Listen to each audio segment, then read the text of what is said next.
So guys, after natin mamarinate ang ating chicken ng 24 hours sa paprika, lemon, ground black pepper at fish sauce, atin na po siyang iluluto ngayong araw. So hiwain po natin ng mabuti ang ating chicken para make sure luto po ang kanyang loob. Ano po? Dahil ito po ay chicken ala kuseng Batanggenyo.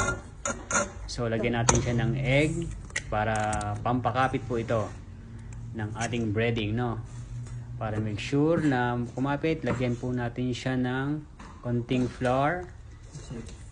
So imekos-mekos po natin dahil matagal pong hindi nakakain ng ating anak ng manok for almost 4 days. So iyak na gutom yun. Atin siyang ipaghahanda. So ngayon i-coat po natin siya sa flour, cornstarch, ground black pepper, paprika at konting salt para mas maging crunchy.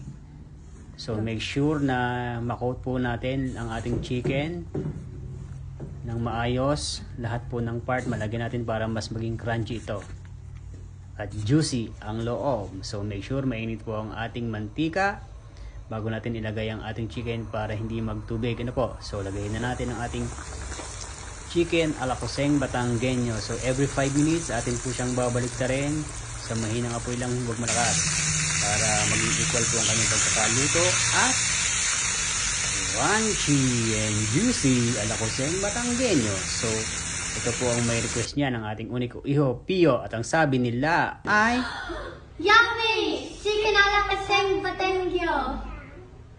ano daw sabi ni ate?